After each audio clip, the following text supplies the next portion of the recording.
우리 옆에 분들하고 인사할까요? 만나 뵙게 돼서 영광입니다. 진짜로 영광이십니까?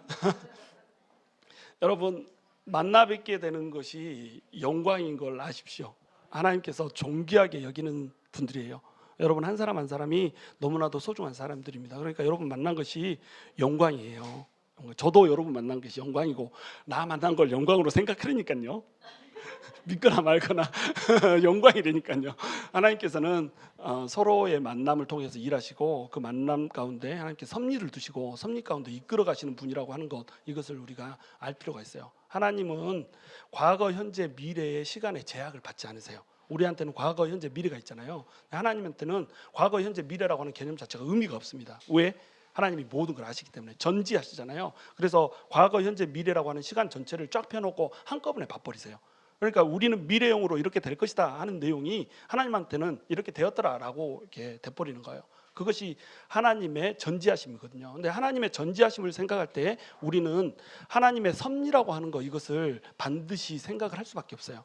하나님께서 섭리하신다, 이 말은 하나님께서 어떠한 상황이 됐건 그 상황을 주도하여서 하나님이 원하신 방향으로 하나님의 백성들을 이끌어 가신단 말이에요. 그러니까 우리가 하나님의 안에 들어있기만 하고 하나님의 손에 붙들려 있기만 하다면 우리의 모든 운명과 우리의 모든 인생은 어떻게 돼 있다? 승리가 결정되어 있는 싸움이라는 겁니다. 이미 우리는 하나님께서 원하시는 그 장소를 향하여서 하나님의 손에 이끌려서 견인당하고 있다라고 하는 거예요. 그것을 오늘 말씀은 잘 보여주고 있습니다. 사울이라고 하는 사람이 등장을 하잖아요. 이스라엘 백성들이 우리에게 왕을 주소서 막 이렇게 소리를 질렀어요. 에스크를 했어요. 그랬더니 하나님께서 탐탁지 않게 생각하셨어요. 그러나 이스라엘 백성들이 왕을 주소서 했기 때문에 그 요구에 응하셔서 하나님께서 왕을 허락하시는 겁니다. 그 왕을 허락하시는 이것도 사실은 하나님께서 이미 섭리하셨다고 그랬죠. 이미 신명기에서는 왕의 제도를 세울 거라고 하는 것을 예견하고 있어요. 하나님한테는 과거, 현재, 미래가 없다니까요. 이스라엘 백성들이 요구한 것, 이것은 하나님을 왕의 자리에서 끌어내리고 자신들 스스로 왕을 세우고 자신들의 왕을 섬기겠다라고 하는 의지가 담겨 있는 거지만, 하나님 편에서는 이미 왕정 제도를 세울 거라고 작정을 하고 계셨던 겁니다. 다만 이것을 하나님께서 주도하는 대로 사람들이 하나님께 맡겨드린 것이 아니라, 사람들이 먼저 자기들 편에서 하나님이 세우신 왕이 아니라 자기들이 원하는 왕을 요구했다는, 이것이 문제였던 거예요.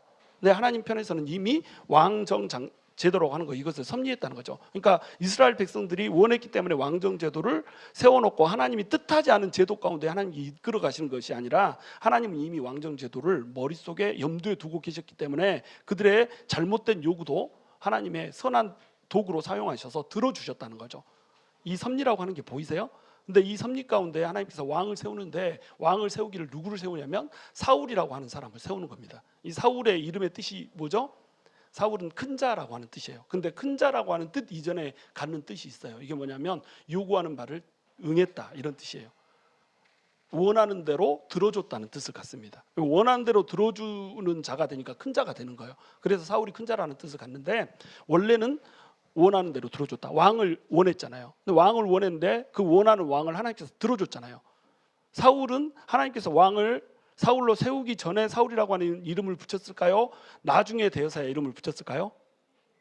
40세의 왕으로 이렇게 쓰임을 받는데, 하나님께서 40세야 사울이라고 이름을 붙여주지 않으세요. 먼저 이름이 있었어요. 근데 하나님께서는 섭리하신 하나님이라고 그랬잖아요. 다 알고 계신단 말이죠. 그러니까 이름을, 사울이라고 하는 이름이 지어지게 하시고 그 이름이 있는 사람을 세웠던 거예요. 그래서 요구한 대로 내가 들어준다라고 하는 개념에서 사울이라고 하는 이름을 가진 사람을 왕으로 세우는 겁니다. 근데 이 사울이라고 하는 사람이 지파가 어떤 지파예요?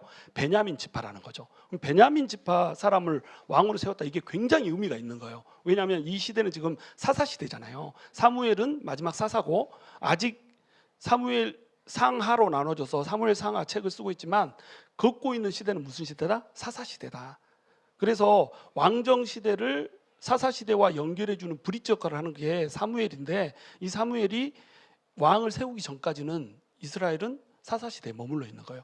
사사 시대에는 어떤 일이 생겼죠? 이스라엘 백성들이 하나님을 왕의 자리에서 끌어내리고 자기들 스스로 왕이 되고자 하는 시도를 계속 반복해서 하는 거예요.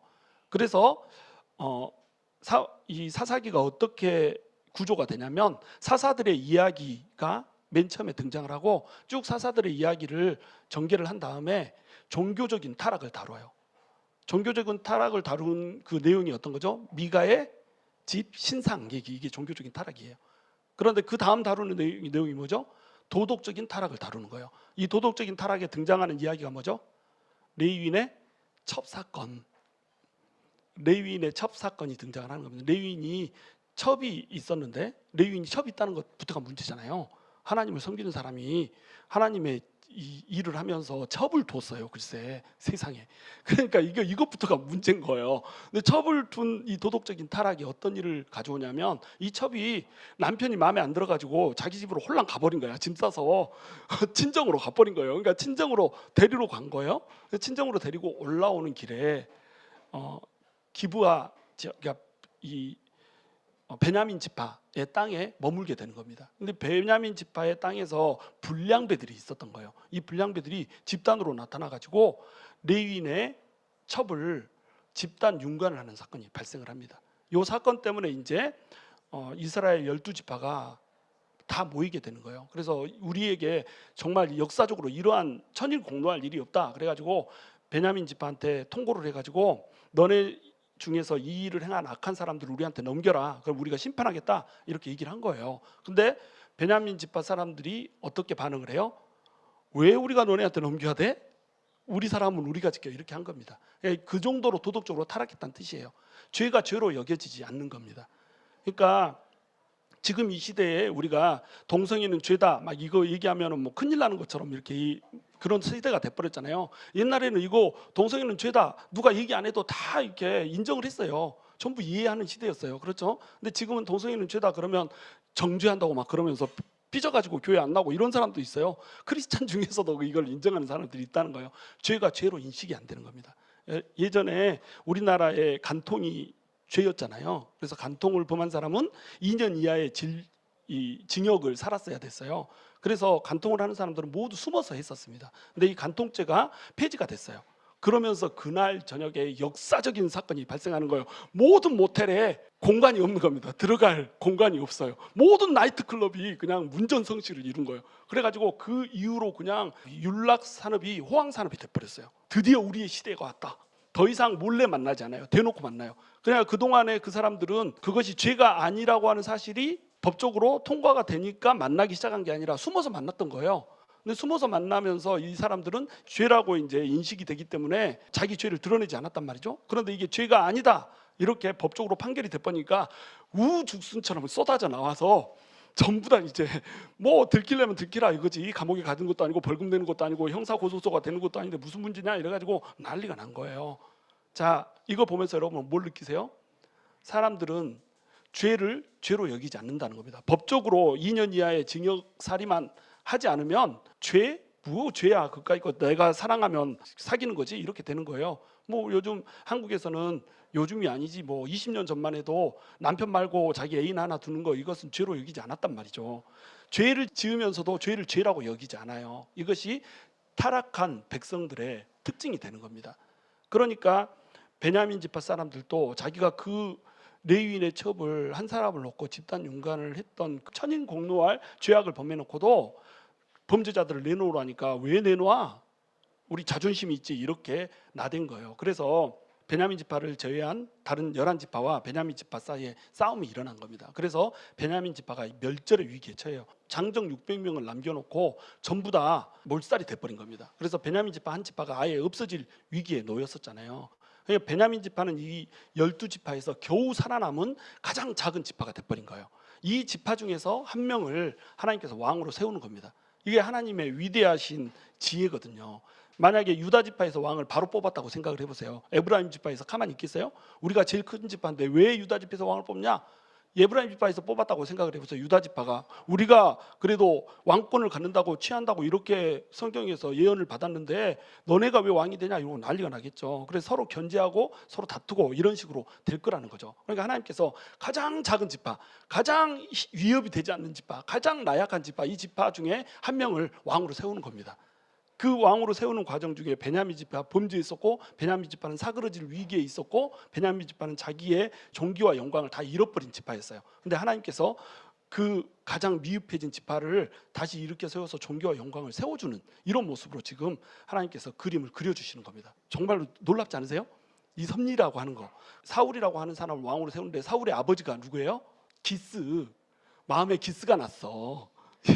이런 일들을 당했으니까 마음에 기스가 났겠잖아요. 하여튼 뭐 기스가 그런 뜻은 아니지만 하여튼간 상처가 있는 지파에 유력한 사람이 바로 아버지였다면 이 유력한 자라고 나와요.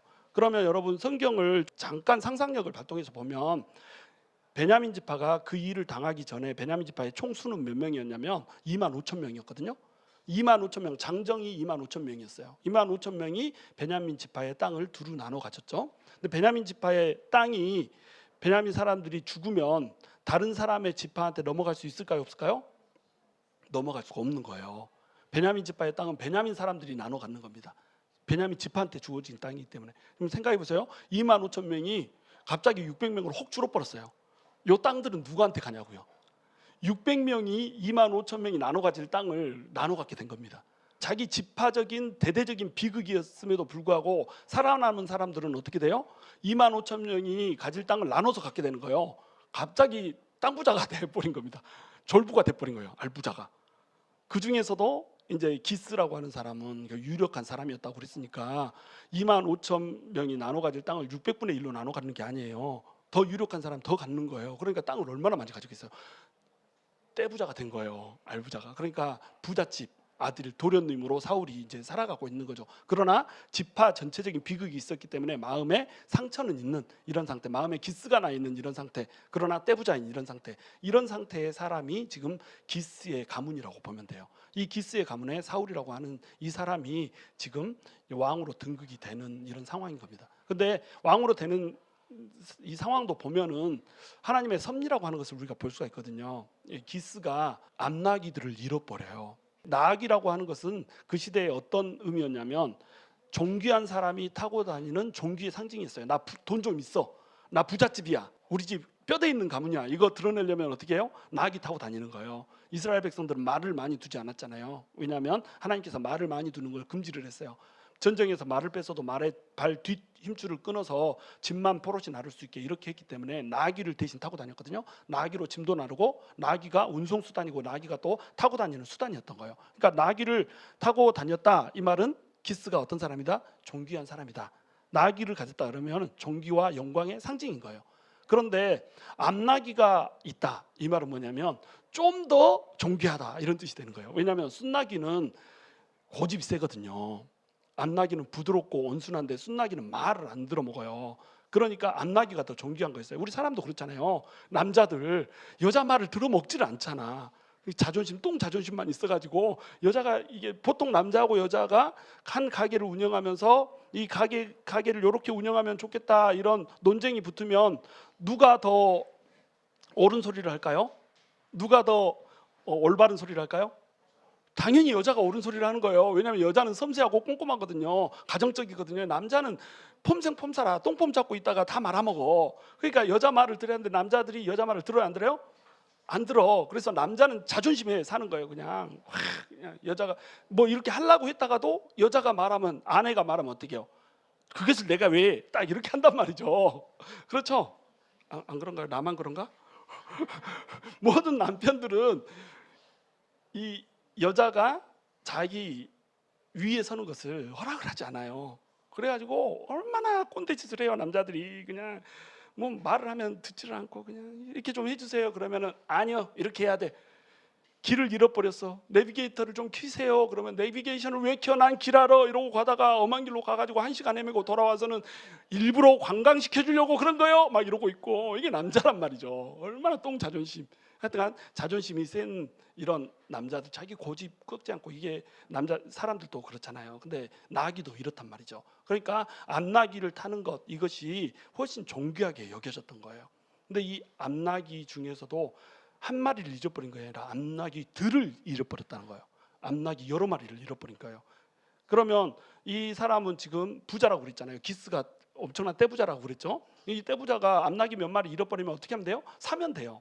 근데 이 암나귀가 존귀의 상징이라고 그랬잖아요. 암나귀를 잃어버린 모습은 어떤 모습이냐면 자기와의 존귀와 영광을 잃어버린 거예요.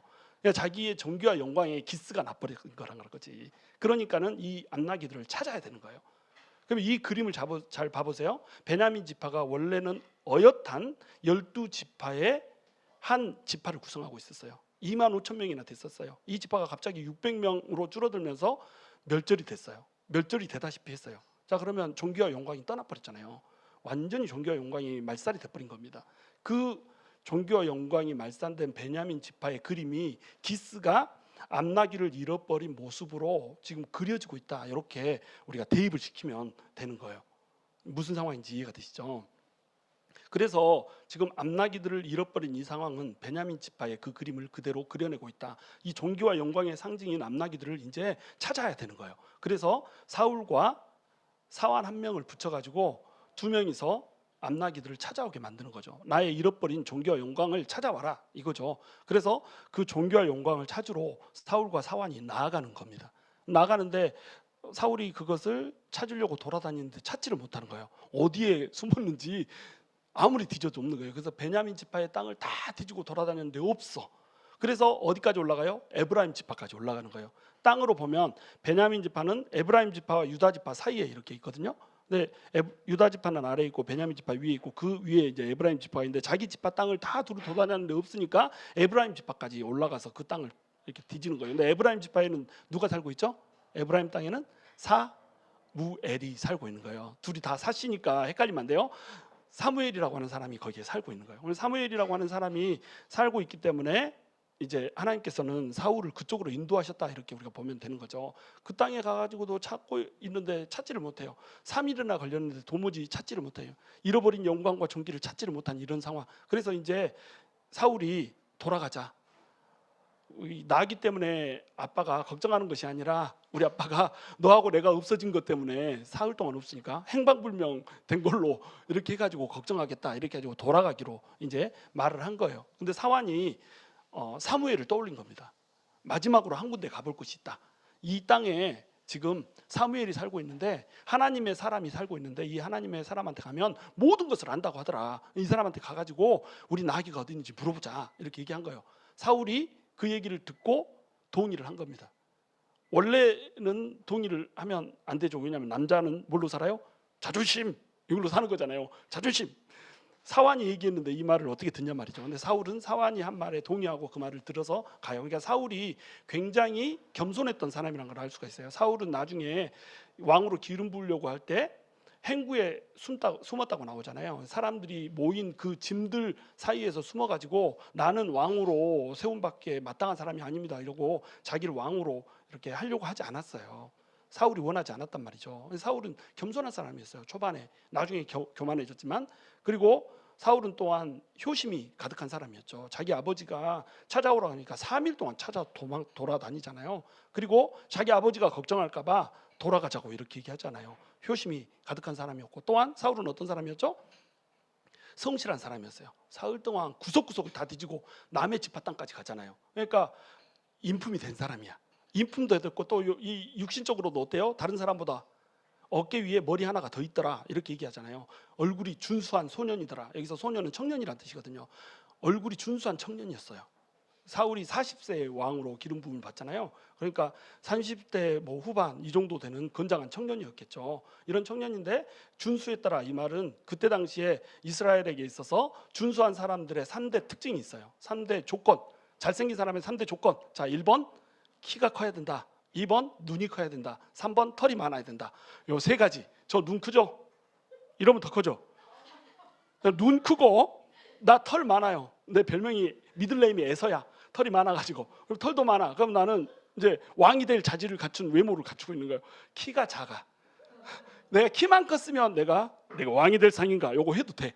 근데 내가 키가 작아가지고 지금 왕이 될 상이 못 된 이런 케이스인데 하여튼 요 시대는 이 준수한 사람의 3대 특징이 이 세 가지를 다 갖추고 있고 인격까지 갖추고 있는 누가 봐도 왕의 제목 이것이 바로 사울이었단 말이죠. 그래서 사울을 지금 하나님께서는 애스크한 것에서 이 백성들이 요구한 것에 대해서 왕으로 세우려고 지금 섭리해 가고 계시는 것을 볼 수가 있단 말이에요. 사환이 사무엘이라고 하는 사람을 떠올리잖아요.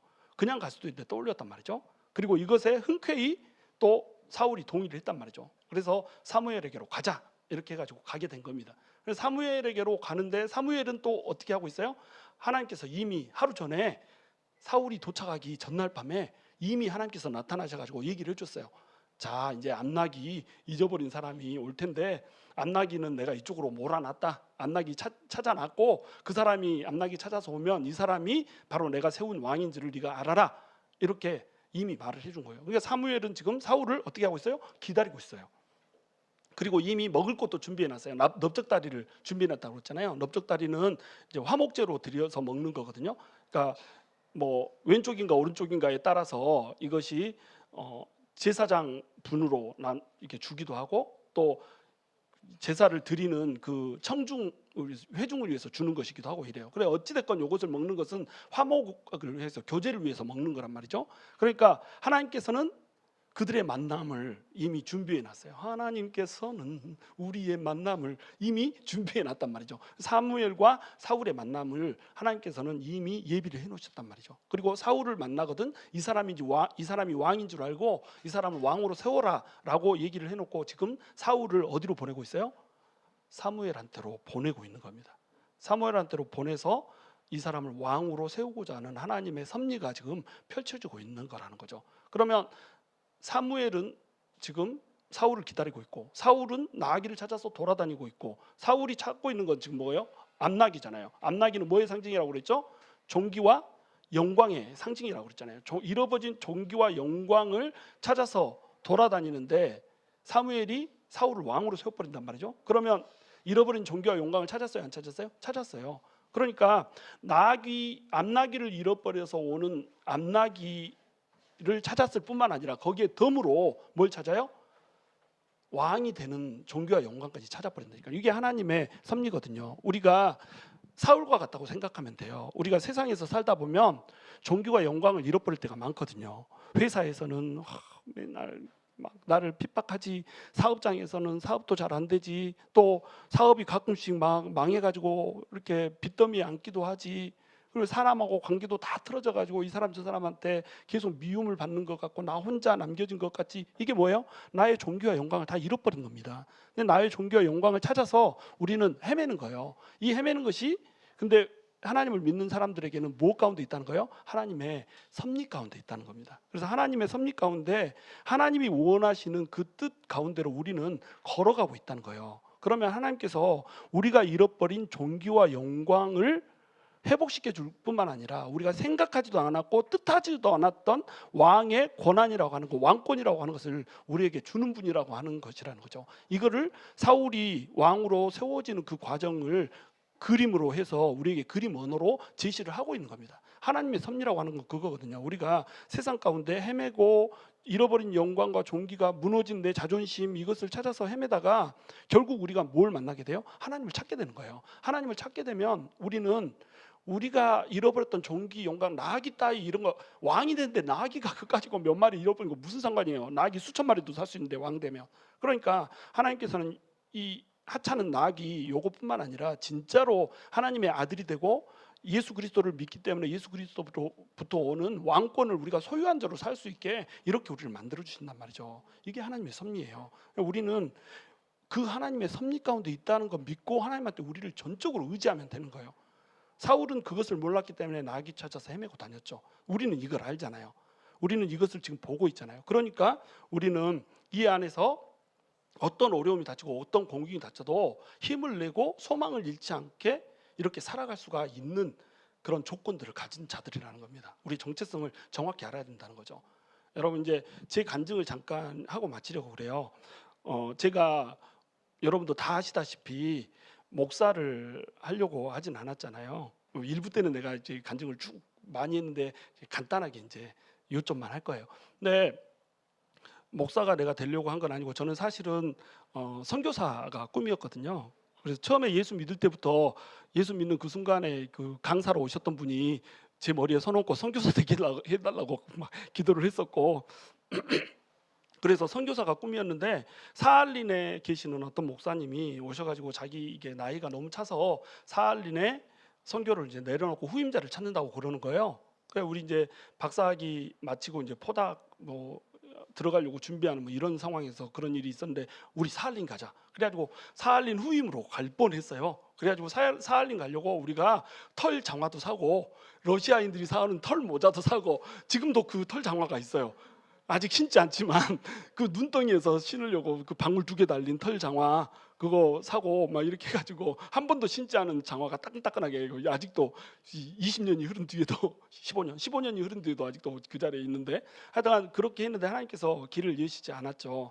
그리고 이제 우리가 이곳으로 왔단 말이죠. 이 지역으로 잡을 잡아서 왔는데 그때까지만 해도 우리의 꿈은 선교사가 되는 거, 장차 이제 이 일을 그만두고 선교사가 되는 길이 꿈이었지. 그것도 이제 직장인 선교사가 되는 게 꿈이었거든요. 전문인 선교사. 우리는 이제 목사로서 선교사가 아니라 전문인이기 때문에 들어갈 수 있는 영역 지역에 들어가서 선교를 한다. 그러니까 목사 신분이 아닌 곳이 더 좋은 거예요. 목사는 못 들어오는데 목사가 아닌 사람들이 들어갈 수 있는 이런 것들을 꿈꾸며 살았었거든요. 그러니까 목사 될 생각은 추워도 없었죠. 물론 내 마음속 한 곳에는 신학하고 싶다 이런 마음이 늘상 있었지만 그런 전문인 선교사가 꿈이었기 때문에 그건 접어놨었단 말이죠. 그런데 이곳에 와가지고 이제 어떤 작은 모임에 이제 교회에 있으니까 교회에 있는 작은 소속 집단의 그룹에 이제 속하게 된 거죠. 근데 그 그룹에 가서 교제를 하는데 그 그룹에서 성경 공부를 안 하는 거예요. 삼겹살 딱 구워먹고 그냥 실컷 얘기하다가 헤어지는 거예요. 그리고 깜짝 놀란 거예요. 우리는 밥 먹고 나면 그냥 성경 말씀 나누느라고 2시간, 3시간 막 얘기하고 얘기 끝나고 나면 교회 가서 4시간씩 막 기도하고 막 이랬던 교회에서 왔거든요. 근데 오면 삼겹살 먹고 헤어지는 거예요. 그러니까 깜짝 놀란 거죠. 어떻게 이럴 수가 있지? 그래가지고 우리 이거 말씀 놓고 나눠야 된다 이렇게 얘기했더니 그걸 누가 하냐? 그거 할 사람이 없다. 안 된다. 왜 이렇게 하는 거예요? 그래도 해야 된다. 이렇게 하니까 그럼 하자. 이래가지고 그 다음 주에 준비를 해왔는데 5분 준비를 해오는 거예요. 2분 성경 봉독하고 3분 얘기 나누고 딱 끝. 그렇게 하는 거예요. 깜짝 놀랐어요. 와, 저렇게 짧게 하는 것도 정말 기술이구나. 나는 저런 능력의 종이다. 막 이렇게 한 거죠. 오, 세상에 이럴 수가 있나. 이렇게 하지 말고 진짜로 이렇게 계속 있는 동안에 수다 떨지 말고 나누자 이렇게 한 거죠. 근데 그 중에 이제 그런 것들을 목말라 했던 사람들이 있었어요. 그래서 이제 제 편을 들어서 그렇게 하자 이렇게 한 거죠. 그래서 이제 우리가 큐티 모임을 하자 이렇게 된 거죠. 큐티를 하고자 모였는데 사람들이 이게 뭐 큐티를 하는데 말씀을 워낙 모르니까 큐티가 되지가 않는 거예요. 말씀을 알아야지 말씀을 적용할 거 아니에요. 말씀 자체를 이해를 못하는 겁니다. 읽어도 하얀 것은 종이요, 까만 것은 글자요. 이렇게 되는 거예요. 그러니까 이게 뭔 뜻인지도 모르는데 어떻게 적용을 하노? 막 이러면서 이제 타박을 하고 우리 그냥 삼겹살이나 먹자 막 이러고 이렇게 되는 상황에서 이제 제가 이것이 무슨 뜻인지 설명을 해주기 시작하는 거예요. 그래서 설명을 했는데 사람들이 막 감동을 받는 거예요. 이게 이런 뜻이어서 막 그러면서 어떤 사람은 울기도 하고 막 가슴 떨리기도 하고 설레기도 하고 와 진짜로 이렇게 살아야겠네 막 이런 일들이 계속 벌어지는 거예요. 그러면서 우리 그럼 큐티하지 말고 그냥 가르쳐 주라 이렇게 한 거죠. 그래가지고 1년 동안 그러면 내가 그냥 성경을 가르쳐 주겠다 해가지고 구약 뼈대를 잡아주는 막 이런 일들을 했었죠. 그래가지고 이제 성경을 가르치다 보니까 사람들이 은혜를 받고 막 감동을 하고 막 이러면서 교회 안으로 막 들어오기 시작하는 거예요. 교회에서 열심히 일하지 않던 사람들이 갑자기 들어가지고 막 섬기는 사람, 헌신하는 사람 이렇게 되니까 교회에서는 깜짝깜짝 놀라는 거예요. 저 사람이 왜? 갑자기 왜? 느닷없이 왜? 막 이렇게 되는 거죠. 그래 이제 이 말씀의 힘이라고 하는 것이 이런 거구나. 어떻게 소그룹이 운영되냐에 따라서 이런 일들이 벌어지구나. 이제 교회에서 이런 것들을 조금씩 이제 자각하게 되는 계기가 됐죠. 그리고 나서 이제 사람들이 제가 이제 그런 일들을 하고 있으니까 저를 이제 높이 보기 시작한 거예요. 그래가지고 이제 장애우 사역이 있었는데 그 장애우 사역에 저를 데리고 간 겁니다. 남자가 너무 없으니까 장애우에는 이제 피지컬리 힘이 센 사람이 필요하다. 그래가지고 제가 고기 구워주러 간 거예요. 근데 가는 날이 장날이라고 그때 당시에 담임 목사님께서 구하나사가 와버리신 거예요. 그래가지고 구하나사 때문에 급히 못 가겠다 이렇게 전갈이 온 거예요. 그래서 거기서 난리가 난 거죠. 목사님이 말씀 전해주시고 이렇게 집회를 인도해 주시기로 하는데 집회 인도자가 안 와버리니까 그래가지고 그걸 안 하겠다는 거예요. 그래서 이제 제가 어떻게 집회 없는 수련회는 내가 보지도 듣지도 못하였노라 막 이러면서 해야 된다. 여러분 중에서 한 분이 하면 되지 않냐? 집사님이 하십시오, 권사님이 하십시오. 그런데 다 내가 어떻게 차라리 날 잡시오 막 이렇게 하면서 안 돼 막 이렇게 하는 거예요. 그래도 해야 된다. 한 사람 하시라 이렇게 했더니 그분 중에 한 분이 그럼 집사님이 할래? 이러는 거야. 좀 이제 기분 나쁘다 이거지. 왜 자꾸 푸시하냐, 할 사람도 없는데 네가 해 하든지 이렇게 한 거죠. 그래서 제가 그럼 제가 할게요 이렇게 한 거죠. 그래서 저한테 이제 15분의 시간이 주어진 겁니다. 15분의 시간 동안 준비하고 이제 그 한 1시간 반 정도의 이게 집회를 인도하게 이렇게 된 거예요. 15분의 시간이 있으면 사실 저는 인도할 수 있거든요. 그래서 급히 준비해 가지고 인도를 하는데 말씀 전하고 나서 기도회를 인도할 때 그냥 대박이 터진 거예요. 거기 이제 왔던 중고등부 발룬티어들 그리고 선생님들 이런 사람들이 은혜를 받기 시작한 겁니다. 기도회를 인도하는데 제가 중고등부 아이들은 이제 영어를 쓰잖아요. 그냥 in English 다 하는데 이 버벅대는 영어로 하는데도 제가 영어 잘한다는 거 아니에요. 버벅대는 in English로 했는데도 사람들이 은혜를 받는 거예요. 왜? 성령님이 일하시니까. 은혜를 받아서 눈물이 터지고 막 자기들이 신앙적으로 궁금했던 거 이런 거 막 질문하고 답변하고 이러느라고 시간이 막 2시간이 훌쩍 넘어버렸어요. 그래서 같이 갔던 어른들도 그리고 참가했던 발룬티어들도 전부 다 막 은혜에 잠겨버린 거예요. 그래서 이 은혜가 강물처럼 딱 번지고 나니까 사람들이 이제 진짜 집회라고 하는 것이 이런 것일 수 있구나 감동을 받은 거죠. 그래가지고 이제 돌아와서 사람들이 그것을 자꾸 생각하는 겁니다. 그걸 기대하는 거예요. 그래가지고 우리 기도회 만들자 이렇게 해가지고 자기들끼리 작당을 해서 기도회를 만든 거예요. 성도들이 저한테도 이제 전화가 온 거예요. 기도회를 만들었는데 와서 참석해 달라. 기도한다니까 좋다 이러고 갔죠. 근데 다 사람들이 모였는데 사람들이 저한테 인도해 주세요 딱 이러는 거야.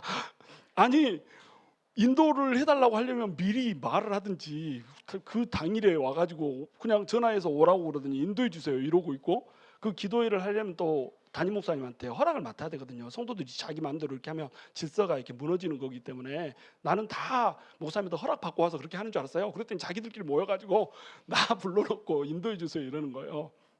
일단 인도해 달라고 하니까 인도를 해줬죠. 말씀 나누고 같이 기도에 인도하고 이러는데 여기서 또 조금 좀 참여하기 원하지 않고 막 이런 사람들도 왔었는데 이 기도에 참여하고 나서 반드시 이 기도회는 해야겠다 이래가지고 기도회가 존속이 된 거예요. 그래서 제가 목사님한테 이제 급히 말씀을 드렸더니 목사님이 또 하라는 거예요. 목사님이 이렇게 레드 테이블 치는 분이 아니어가지고 뭐 기도하겠다는데 왜 성도의 호흡을 막겠느냐, 숨 쉬어라 이러고 하라는 거예요. 그래가지고 제가 이제 목사님 허락하에 말씀 인도하고 기도 인도하고 이걸 매일 2시간씩 이제 막 한 거죠. 여기서도 또 이제 은혜가 막 임하기 시작하고, 그러면서 그 장애우 사역이 있었는데 그 장애우 사역 담당자가 그만두는 일이 생기게 된 거예요. 저한테 이제 장애우 사역을 맡아달라고 부탁이 들어온 거죠. 장애우 사역을 전부 맡는 게 아니라 주일날 말씀만 전해달라. 이렇게 부탁을 한 거예요. 말씀만 전해달라. 이렇게. 그래서 말씀만 전해주는 거면 내가 장애우에 대한 지식이 하나도 없었거든요. 보통 이제 우리 장애우들은 전부 자폐 증세가 있는 아이들이었기 때문에 제가 사전 지식이 없어서 이것을 어떻게 컨트롤해야 될지를 아무것도 몰라요. 근데 그런 애들을 어떻게 제가 맡을 수가 있어요. 그래서 나는 장애 사역은 완전히 젬병이고 아무것도 모른다, 무식, 완전 일자 무식이다. 그러니까 할 수 없고 말씀만 전해달라고 하니까 말씀 전해주러 간 거예요. 근데 당일날 말씀 전하러 딱 갔는데 섬기는 사람이 하나도 없고 나 혼자와 장애우 아이들 5명이 있는 거예요. 그래가지고 이제 율동이랑 막 이런 걸 준비하고 말씀도 준비하고 하는데 율동을 하는데 아이들이 율동을 안 따라하니까 저 혼자 아이들 앞에서 율동을 하고 있는 거예요. 근데 애들은 율동을 안 따라하고 이제 우리 장애우 아이들이니까 자기 하고 싶은 대로 막 박수도 치고 뛰어다니고 막 점핑하고 막 음악을 틀어주니까 흥분해가지고 막 점프를 하고 막 책상 위에 올라갔다 내려갔다 하고 막 난리가 난 거예요. 그러더니 문이 저기 있으니까 문으로 막 달려가는 거, 문 열고 달려가려고 갇혀 있는 거 되게 싫어하거든요. 그래서 문으로 달려가니까 저는 또 이제 문을 못 나가게 잡아야 되잖아요. 누가 막아줄 사람도 없고. 그래서 문 쪽으로 달려가는데 음악이 틀어져 있고 저는 율동을 하고 있는 중이냐.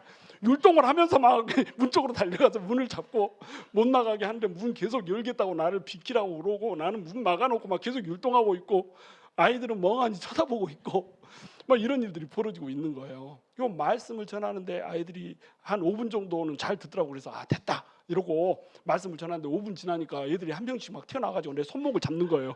그만 전하라 이거지. 나는 너에게 말을 허한 적이 없도다. 네가 뭔데 말을 이렇게 길게 하냐. 나도 5분을 말 안 하는데 네가 왜 5분을 말해 이러면서 손 잡고 막 소리를 지르고 막 그만하라고 막 난리를 치는 거예요. 그러니까 알았어 그만할게 막 이렇게 하고 그날 5분 내가 설교하고 내가 서론이 좀 길잖아요. 서론 말하고 더 이상 말씀 못 전하고 막 이렇게 하면서 와, 이 사역을 내가 어떻게 하지? 겁이 막 밀려오기 시작하는 거예요. 근데 한 사람 한 사람씩 이제 사람들이 도와주겠다고 사람 숫자들이 차기 시작하는 거예요. 거기에서 이제 선생님들이 은혜를 받고 막 진짜로 열심히 섬기는 분들이 그 그룹을 이루게 된 겁니다. 그래서 다른 교회, 다른 뭐 어떤 조직에서는 이렇게 어떤 말썽들이 생기고 잡음들이 생기고 이러는데 요 장애우 사역부에서는 전혀 잡음이 없는 사역부로 유명하게 이렇게 된 거예요. 그래서 이제 보니까는 내가 들어가는 곳마다 막 부흥이 일어나는 거예요. 뭐 소그룹들도 그렇고 장애우 사역도 그렇고 중고등부 아이들도 그렇고 터치만 되면 마이다스의 핸드 막 이렇게 되는 거예요. 이렇게 하나님의 막 은혜가 흐르는 겁니다. 그러니까 이제 교회에서 이제 문제가 되기 시작한 거예요. 왜냐하면 제가 집사니까. 집사가 어떻게 성경 공부를 시키냐, 집사가 어떻게 권사 안수 집사를 가르치냐, 뭐 이런 이제 문제가 생기기 시작한 거죠. 저 사람 신천지 아니냐 이런 이제 문제가. 그 실제로 이제 저한테 와서 이렇게 확인하는 사람도 있었어요. 혹시 신천지세요? 막 이렇게 신천지면 여기서 스탑하시죠? 막 이렇게 이런 문제들이 생기기 시작하니까 신학을 해야겠다 이렇게 생각을 하게 된 거예요. 그래서 제가 신학교를 가게 되고 제가 신학을 하게 되니까 이왕 이제 제가 장애우 사역이지만 장애우들도 엄연한 개체들이거든요. 엄연한 권속들이고 이러니까 목사님께서 그것을 인정하셔서 이제 저를 전도사로 임명을 하게 된 거죠. 그래서 이제 전도사로 진행을 하면서 또 공부하면서 회사에서 일하면서 이 삼중 일을 하면서 쭉 이렇게 지내온 거예요. 그러면서 이제 전도사까지만 저는 하려고 했었어요. 근데 전도사까지만 하려고 하는데 전도사로서 갖는 한계가 또 있는 거예요. 계속 부딪히는 거예요. 이게 뭔가를 좀 해보려고 하면은 전도사이기 때문에 막히는 부분들이 너무너무 많은 거예요. 그래서 목사 해야겠다 이렇게 하게 된 거죠. 목사를 해도 부교육자일 경우에 목회자마다 갖는 게 있어요. 목회 철학이라는 게 있어요. 내가 원하는 교회 상이라는 게 있어요. 근데 저는 이제 굉장히 주관이 강하잖아요. 저 부드럽고 그렇게 가지고 여러분들이 하는 말 다 들어주고 제 주장은 하나도 안 하고 막 이런 사람이잖아요. 아니야? 그런 사람이잖아 내가. 그런데 제 속으로는 자기 주관이 명확해요. 또렷해요. 그러니까 제 주장을 펼치진 않지만 내 주장이 나는 교회는 이래야 된다라고 하는 내 선이 너무 명확한 거예요. 이 교회 이런 교회를 세우기 위해서 담임 목회자가 돼야겠다라는 생각을 하게 된 거죠. 담임 목사를 하게 된 거죠. 그래서 지금까지 이제 교회를 개척하는 이 자리까지 오게 된 거죠. 그리고 교회를 개척할 때 목사 혼자 개척하는 거 아니잖아요. 성도들이 같이 있어야 개척을 해주는 거고. 근데 이제 뭐 같이 뜻을 같이 하겠다는 사람들이 고맙게도 계셨고 또 뭐 한 사람씩 이렇게 찾아와 가지고 난 그쪽으로 무조건 간다 막 이렇게 하는 사람도 있고 너무너무 이제 감사한 분들이 막 붙어주는 거죠. 조금만 기다려주세요. 1년 후에 내가 간다 막 이렇게 해가지고 진짜로 1년 후에 오는 사람도 있고 막 이런 사람도 있고 이렇게 해서 사람들이 점점 차고 불면서 이제 교회의 규모라고 하는 것을 갖춘 교회를 우리가 갖게 됐다는 거죠. 자, 그러면 여러분 제가 이 간증을 왜 하고 있어요? 하나님의 섭리라고 하는 것을 간증하고 있는 겁니다. 내가 원래 원하고 있었던 길은 이 길이 아니었단 말이죠. 근데 하나님께서는 가고자 하는 길들을 막아버리더라는 거예요.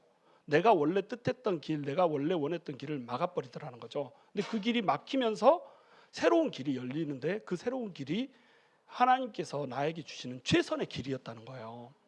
지금 저는 너무너무 행복하거든요. 육신적으로 너무 고단해요. 그냥 잠잘 시간이 거의 없어. 잠잘 때도 꿈도 막 그런 꿈을 꾸고 심지어는 저를 집사님께서 이렇게 우리 간식을 사와가지고 과일 먹었는데 꿈에 그 과일이 나타났어요. 그래가지고 그 과일을 막 찍어 먹고 있는데 과일을 한참 먹는데 거기서 하얀 쥐 한 마리가 나오더라니까. 얼마나 이게 스트레스를 받는지. 그래서 이게 쉽지 않아요. 목회를 한다는 게 너무너무 어려워요. 어렵고 또 생각해야 될 것도 많고 사람들이 생각이 다 틀리잖아요. 이 사람 저 사람 다 조율해야 되고 그 중간에서 이제 저는 또 싫은 소리를 하는 스타일이 아니잖아요. 일단 잘한다 해주는 스타일이고 이러다 보니까 막 부딪히는 게 너무 많고 막 또 이제 건물도 이제 새로 찾아야 되고 뭐 이런 상황이니까 근데 건물들도 새로 막 열리지는 않고 뜻한 대로 되지 않고 막 이렇게 되는 거예요. 그러니까 그냥 이 스트레스가 쥐로 둔갑해 가지고 나타난 거죠. 제가 그 쥐를 발로 차서 잡았다니까요. 몇 번 헛발질했지만 결국 한 3번 발길질 해가지고 잡았어요. 쥐가 죽었어. 하여튼 꿈에서까지 하나님의 그 일들을 생각하면서 내가 자고 깨고 막 이렇게 한단 말이죠. 근데 그렇게 좋긴 하지만 행복하단 말이에요. 왜? 하나님께서 섭리하신 길이거든요. 하나님께서 인도하신 길이거든요. 그러면 앞으로의 나의 사역은 어떨까요? 앞으로의 제 사역, 하나님의 섭리 가운데 있단 말이에요. 저는 기대해요. 어떻게 하나님께서 섭리하고 인도하실지, 어떻게 하나님께서 하나님의 영광을 드러내고 하나님께서 붙잡아 주실지 너무너무 기대가 되는 거예요. 제 간증을 했지만 이 간증은 여러분의 간증인 겁니다. 여러분도 똑같아요. 삶이 힘들죠. 막히죠. 부딪힘이 많고 넘어야 될 산이 많죠. 사업은 폭삭 망하고 빚더미에 앉은 분들 우리 교회에서도 절반이 넘어요. 그리고 우리 교회는 문벌이 좋고 화려한 사람이 오는 게 아니라 다 아픔들 투성이야. 이 성도들의 아픔을 내가 감당하더라고. 내가 아파 죽겠어. 내 심장이 갈기갈기 찢어질 정도로 아픔들이 성도들이 다 많아요. 다들 막혀 있고 다들 힘들어요. 근데 하나님께서는 섭리 가운데 우리를 인도하고 이끌고 계시다는 거, 이거 잊으면 안 된다는 거죠. 막아놓는 그 길이 하나님께서 우리의 방향을 트는 길이고, 그 방향이 틀어지는 그 순간이 하나님께서 우리에게 주고자 하는 최선이라는 거예요. 그 길을 따라서 가다 보면 여러분 정말로 행복해질 수 있어요. 신명기 33장 말씀처럼 너는 행복자로다. 누가 너에게 이렇게 해주신 자가 있느냐? 하나님이 누구한테 이렇게 해줬느냐? 하나님께서는 우리에게 섭리 가운데 이끄시며 우리를 인도하시고 우리에게 영광과 존귀를 회복시켜줘요. 암나귀들을 찾게 해줄 뿐만 아니라 왕의 영광과 존귀까지 우리한테 주시는 분, 이게 우리 주님이라는 거예요. 우리 이거 믿고 나가는 겁니다. 그러면 힘낼 수 있어요. 그러면 쪼그려져 앉아있지 않아도 돼요. 힘내서 걸어갈 수 있는 겁니다. 저와 여러분이 주님이 펼쳐놓으신 그 섭리 가운데서 그 섭리를 믿고 정말로 낭망하지 않고 또 시리에 빠지지 않고 희망과 소망 가운데 걸어나갈 수 있게 되기를 주님의 이름으로 축원합니다.